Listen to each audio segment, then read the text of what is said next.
मई 2021 में नासा के Voyager 1 spacecraft ने धरती से करीब 23 बिलियन किलोमीटर दूर इंटरस्टेलर स्पेस में एक मिस्टीरियस साउंड डिस्कवर की थी। यूं तो ये स्पेसक्राफ्ट साल 2012 में ही हमारे सोलर सिस्टम को लीव कर चुका है, लेकिन साइंटिस्ट ने ऐसा कुछ पहली बार सुना था। तो आखिर ये मिस्टीरियस हम साउंड आखिर कौन प्रोड्यूस कर रहा है? वेल, साइंटिस्ट का मानना है कि जब इंटरस्टेलर स्पेस में मौजूद प्लाज्मा के पार्टिकल सोलर विंड से टकराते हैं तो कुछ वाइब्रेशन प्रोड्यूस होते हैं। इन वाइब्रेशन को प्लाज्मा वेव्स नाम दिया गया है और वो मिस्टीरियस हम इसी का साउंड है। आज से करीब 45 साल पहले लॉन्च किए गए वॉयेजर 1 और 2 ने स्पेस में एक से एक सरप्राइजिंग डिस्कवरी की है और कई स्पेस रिकॉर्ड्स भी बनाए हैं। वॉयेजर प्रोग्राम के अंडर नासा ने सोलर सिस्टम के outer planets Jupiter, Saturn, Uranus और नेपच्यून पर अपने स्पेसक्राफ्ट भेजने का गोल रखा था। इसी कड़ी में पहले 20 अगस्त 1977 को वॉयेजर 2 और फिर 5 सितंबर 1977 को वॉयेजर 1 को स्पेस में लॉन्च किया गया था। आपको बता दूं कि वॉयेजर 2 जिस ट्रेजेक्टरी से जुपिटर तक पहुंचने वाला था,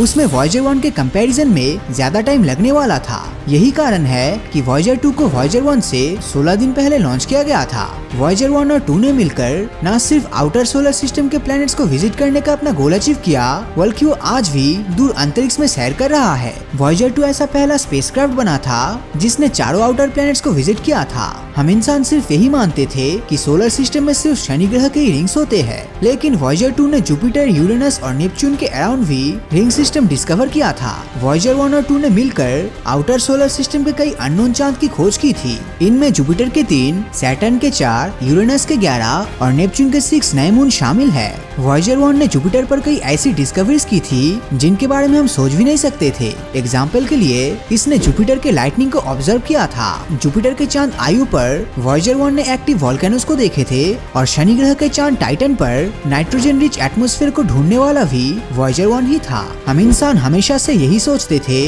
कि पानी ही जीवन का आधार है और ये सिर्फ धरती पर ही पाया जाता है, लेकिन वॉयेजर स्पेसक्राफ्ट ने जुपिटर के चांद यूरोपा पर समुद्र होने की बात बताई थी, जो धरती के समुद्र से भी ज्यादा विशाल थे। नवंबर 1980 में वॉयेजर 1 ने सैटर्न की ऑर्बिट को पार कर लिया था और फिर ये आउटर सोलर सिस्टम की ओर निकल गया था, जहां इससे पहले कोई भी मैनमेड ऑब्जेक्ट नहीं पहुंचा था। वही वॉयेजर 2 ने अगस्त 1989 तक नेपच्यून तक के सारे प्लैनेट्स को विजिट किया था और उसके बाद ये इंटरस्टेलर स्पेस की ओर चल पड़ा। अब जरा इस फोटो को देखिए, इसका नाम है पेल ब्लू डॉट और वॉयेजर 1 ने इसे 14 फरवरी 1990 को खींचा था। इस फोटो के बारे में इंटरेस्टिंग बात ये है कि इसे धरती से 6 बिलियन किलोमीटर की डिस्टेंस से खींचा गया था। इस फोटो में आपको जो छोटी सी चमकदार डॉट दिख रही है वो असल में हमारी धरती है और ये हमारे प्लेनेट की आज तक की सबसे दूर से ली गई फोटोग्राफ है। 1 दिसंबर 2011 को ये अनाउंस किया गया था कि वॉयेजर 1 ने मिल्की वे से ओरिजिनेट हुए लाइमेन अल्फा रेडिएशन को डिटेक्ट किया है। हम इंसानों ने दूसरी गैलेक्सी से आने वाले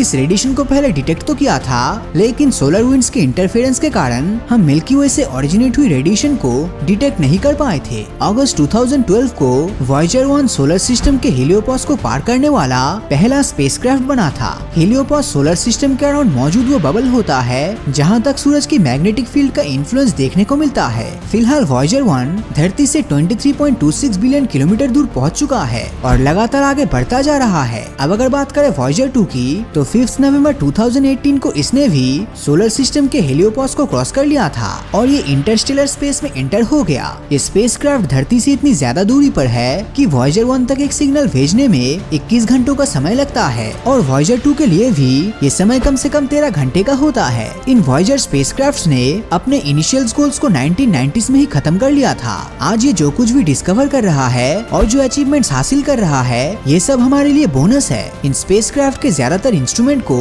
या तो स्विच ऑफ कर दिया गया है या फिर ये खुद से ही काम करना बंद कर चुका है। वॉयेजर 1 के फिलहाल सिर्फ 4 इंस्ट्रूमेंट्स एक्टिव है और वॉयेजर 2 के 5। ऐसा माना जा रहा है कि साल 2025 के अंत तक इन दोनों स्पेसक्राफ्ट के फ्यूल खत्म हो जाएंगे और फिर ये हमेशा के लिए हमसे कांटेक्ट खो देंगे। यानी कि वो दिन दूर नहीं जब हम इन स्पेसक्राफ्ट से आखिरी सिग्नल रिसीव कर रहे होंगे। लेकिन अगर आप ये बात सुनकर निराश हो गए तो मेरे पास आपके लिए एक अच्छी खबर है। एक बार फ्यूल खत्म हो जाने पे ये हमसे कांटेक्ट तो खो देंगे, लेकिन ये आउटर स्पेस की ओर अपनी यात्रा खत्म नहीं करने वाले। इन दोनों स्पेसक्राफ्ट के साथ गोल्डन रिकॉर्ड्स भी भेजे गए थे, जो हम इंसानों के मैसेज को दूर अंतरिक्ष तक पहुंचाएगा।